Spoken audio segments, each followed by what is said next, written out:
ऐका हो मंडळी, कथा विजयादशमीची. पूर्वी पैठणमध्ये देवदत्त नावाचा एक ब्राह्मणास कौत्स्य नावाचा एक मुलगा होता. तो सुशील होता.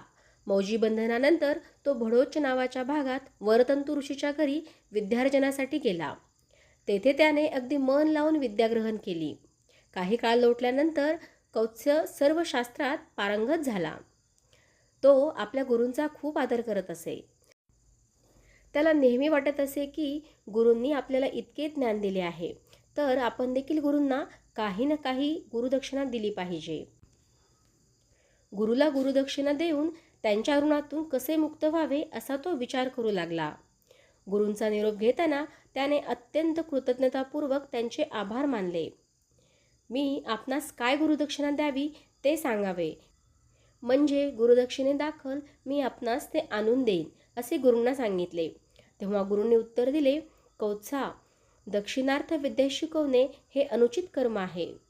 शिष्य विद्वान झालेला पाहून गुरुस जो आनंद प्राप्त होतो तीच गुरुदक्षिणा होय. परंतु कौत्साला आपण गुरुच्या ऋणात राहू नये असे वाटत होते. त्यामुळे त्याने आग्रह धरला व पुन्हा पुन्हा मी तुम्हाला काय दक्षिणा देऊ असे तो विचारू लागला. तेव्हा ऋषी म्हणाले, मी दक्षिणा घ्यावी असा तुझा आग्रहच असेल तर मी शिकवलेल्या प्रत्येक विद्येबद्दल 1 कोटी याप्रमाणे 14 कोटी मुद्रा तू मला दे. पण एक अट आहे की त्या सर्व मुद्रा एकाकडूनच आलेल्या असाव्यात. ही अट कौत्साने मान्य करून आपल्या विद्येच्या जोरावर तो तिथून बाहेर पडला. परंतु 14 कोटी मुद्रा व त्याही एकाच व्यक्तीकडून मिळवणे हे काही सोपे काम नाही, हे त्याला लवकरच समजले. रघुराजा मोठा उदार व विद्वानांस आश्रय देणारा आहे असे त्याच्या कानावर पडले. तेव्हा तो रघुराजाकडे गेला. परंतु त्याचवेळी रघुराजाने विश्वजित यज्ञ केला होता आणि ब्राह्मणांकडून सर्व द्रव्यभांडार लुटवले होते. त्यामुळे त्याच्याकडे आता काही शिल्लक नव्हते. रघुराजाने आपल्या दारी आलेल्या विद्वान ब्राह्मणाचा योग्य सत्कार केला व त्याच्या आगमनाचे कारण विचारले. कौत्साने कारणे सांगितले व तो पुढे म्हणाला, राजा, तुला प्राप्त झालेल्या स्थितीत माझी इच्छा पूर्ण होईल असे दिसत नाही. त्यामुळे मी तुझ्याबद्दल खंत वाटून न देता मला दुसरा दानकर्ता शोधून काढण्यासाठी जाऊ दे. हे कौत्साचे भाषण ऐकून राजा हसला. राजाने त्याला पुन्हा विचारले, तुला नक्की काय हवे आहे? तेव्हा कौत्साने सांगितले की मला 14 कोटी सुवर्णमुद्रा हव्या आहेत, ज्या आता तुमच्याकडे नाहीत, आणि मला एकाच व्यक्तीकडून त्या घ्यायच्या आहेत. तेव्हा राजाने त्यास सांगितले, मी तुला 14 कोटी सुवर्णमुद्रा 3 दिवसात देतो. कौत्सास आश्वासन देऊन त्याला आपल्या घरी ठेवून घेतले. आता त्याने थकलेली बाकी वसूल करण्यासाठी इंद्राबरोबर लढण्याची तयारी सुरू केली. ही गोष्ट इंद्रास समजताच तो चिंताक्रांत झाला, कारण इंद्रास रघुराजाच्या कर्तृत्वाची माहिती होती. त्यामुळे इंद्रदेव कुबेराकडे गेले. तेव्हा यावर उपाय म्हणून कुबेरानं सुवर्णमुद्रांचा वर्षाव करावा असे सांगितले. तेव्हा इंद्राने नगराबाहेर आपट्याच्या व शमीच्या झाडांवर कुबेराकडून सुवर्णमुद्रांचा वर्षाव करवला. रघुराजाने त्या सर्व सुवर्णमुद्रा कौत्सास दिल्या. कौत्स्य त्या सर्व सुवर्णमुद्रा घेऊन वरतंतु ऋषीकडे गेला आणि त्यांचा स्वीकार करण्याविषयी विनंती केली. परंतु वरतंतु ऋषींनी फक्त 14 कोटी मुद्रा ठेवून घेऊन बाकीच्या सर्व कौत्सास परत दिल्या. तेव्हा राहिलेल्या सुवर्णमुद्रा त्याने रघुराजास आणून दिल्या, पण तोही त्या घेईना. आता इतक्या सुवर्णमुद्रांचं काय करावे, म्हणून शेवटी त्यानं आपट्याच्या व शमीच्या झाडाखाली त्या सुवर्णमुद्रांचा ढीग करून लोकांस त्या नेण्यास सांगितले. लोकांनी श्रीमंत होण्याची ही संधी साधून नगरीच्या सीमेबाहेर असलेल्या त्या झाडाची पूजा केली आणि सोने मनसुक्त लुटले व एकमेकास देऊन आनंद व्यक्त केला. हा दिवस होता विजयादशमीचा. त्यावेळेपासूनच या विशिष्ट झाडांची पूजा करून सुवर्णमुद्रांच्या ऐवजी या झाडांची पाने लुटण्याची प्रथा सुरू झाली. आता आपण शमीच्या पानाचे महत्त्व पाहूया. शमीची पाने. दसऱ्याच्या दिवशी शमीची पाने एकमेकांना प्रदान करू नयेत, तर ती पाने आपल्या वास्तूत ठेवावीत. यामुळे वास्तूतील वायुमंडल शुद्ध होण्यास मदत होते. शमी ही तेजतत्वरूपी आहे. ही तमरजात्मक असल्याने तिच्यातून प्रक्षेपित होणारे तेजकण हे वातावरणात आगीची निर्मिती करतात. या सूक्ष्म ज्वाळांनी जीवाचा क्षात्रभाव जागृत होण्यास मदत होते. छात्रभाव हा आत्मशक्तीच्या बळावर जीवाला संस्कारात्मक अशा छात्रवृत्तीकडे घेऊन जातो. वनवासाला जाताना प्रभू रामचंद्रांनी शमीच्या झाडाच्या डोलीत शस्त्रे ठेवली होती. शमीच्या खोडातून व पानातून उत्पन्न होणाऱ्या तेजतत्वरूपी धगीमुळे शस्त्रातील सुप्त मारक शक्ती अखंड कार्यरत अवस्थेला राहू शकते. यावेळी प्रभू श्री रामचंद्रांनी जरी शस्त्रे उतरवली तरी त्यांनी या शस्त्रांच्या माध्यमातून मारक शक्ती दुर्जनांवर सोडून शमीपत्रांच्या साह्याने संपूर्ण ब्रह्मांडात मारक तत्वांचे कार्य केले.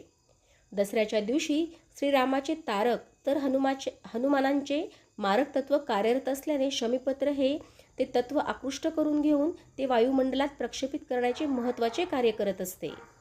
यानंतर आपण आपट्यांच्या पानांचे महत्त्व पाहूया. आपट्याची पाने ही आप व तेज या कणांशी निगडीत असल्याने शमीकडून प्रक्षेपित झालेल्या लहरी या आपट्याच्या पानांकडून ग्रहण केल्या जाऊन त्या आपतत्वाच्या बळावर प्रवाही बनवल्या जातात व जेव्हा या आपट्यांच्या पानांचे आदानप्रदान होते त्यावेळी हे तेजतत्वरूपी कण आपट्याच्या पानातून जीवांच्या तळहाताकडे संक्रमित होतात. त्यामुळे जीवाच्या तळहातावरील देवतांच्या स्थानांचे बिंदू कार्यरत होऊन त्या बिंदूतून ते आवश्यक तत्व जीवाच्या सूक्ष्मदेहांपर्यंत आपकणांच्या साह्याने झिरपले जाते. या कारणास्तव शमीची पाने घरात ठेवून दसऱ्याच्या दिवशी वायुमंडलाची शुद्धी करावी व त्यानंतर आपट्याच्या पानांतून तेजतत्व एकमेकांना प्रदान करून ईश्वरी राज्य स्थापनेला लागणारा क्षात्रभाव जागृत अवस्थेत ठेवावा. यानंतर आपण पौराणिक कथा ऐकूया. महिषासुर नावाचा एक राक्षस होता. त्याने खडतर तप करून ब्रह्मदेवाला प्रसन्न केले आणि आपणाला त्रैलोक्याचे राज्य मिळावे असा वर मिळवला. तसेच पुरुषाच्या हातून तुला मृत्यू येणार नाही असाही वर त्याला मिळाला. त्या जोरावर मेलेल्या राक्षसांना तो पुन्हा जिवंत करी. महिषासुराने बृहस्पतीला कैद करून पाताळात स्थानबद्ध करून ठेवले. इंद्राचा महिषासुराने पराभव केला आणि ब्रह्मा विष्णू महेश यांना जिंकण्यासाठी तो धावून गेला. महिषासुराला पुरुषाच्या हातून मृत्यू नाही म्हणून ब्रह्मा विष्णू महेश यांनी त्याला मारण्यासाठी पार्वतीची योजना केली. पार्वती विजया नाव धारण करून शस्त्रास्त्रांनी सज्ज झाली. महायक्षिणी मोहमाया चामुंडा इत्यादी 56 कोटी स्त्रियांचे सैन्य घेऊन तिने उभे केले. असिलोमा दुर्धर दुर्मुख बिडाल यांच्यासारख्या अतिबलाढ्य राक्षसांना विजयादेवीने ठार मारले. त्यामुळे तालजंग राक्षस संतापला आणि त्याने विजयादेवीवर प्रचंड पर्वत फेकला. देवीने आपल्या शस्त्राने पर्वताचे तुकडे केले. घनघोर लढाई करून तिने महिषासुराचा वध केला आणि विजय मिळवला. 9 दिवस हे युद्ध चालले होते.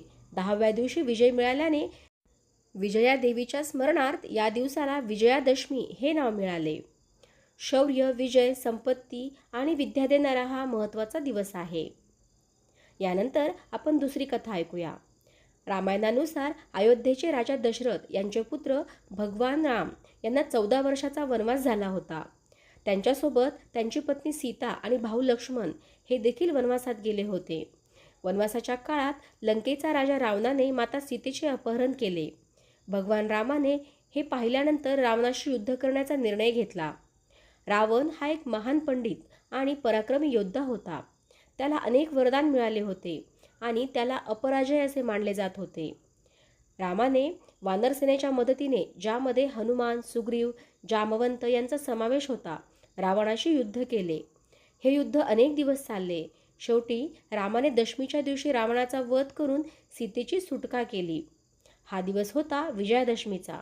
म्हणून विजयादशमी साजरी केली जाते, जो वाईटावर चांगुलपणाचा विजयाचे प्रतीक आहे. हा कर्म आणि धर्माच्या मार्गावर चालण्याची प्रेरणा देतो. विजयादशमीला रावण दहन करण्याची परंपरा देखील आहे, ज्यामध्ये लोक रावणाचे पुतळे जाळत हा संदेश देतात की अहंकार, लोभ आणि अन्य वाईट गोष्टींचा अंत नक्कीच होतो. या दिवशी लोक नवीन कार्याची सुरुवात करतात, जी शुभ मानली जाते. अनेक ठिकाणी शस्त्रपूजन आणि विशेष पूजा अर्चना केली जाते. विजयादशमी हा एक उत्सव आहे, जो हा संदेश देतो की जेव्हा आपण सत्य, धर्म आणि न्यायाच्या मार्गावर चालतो तेव्हा विजय हा निश्चितच होतो.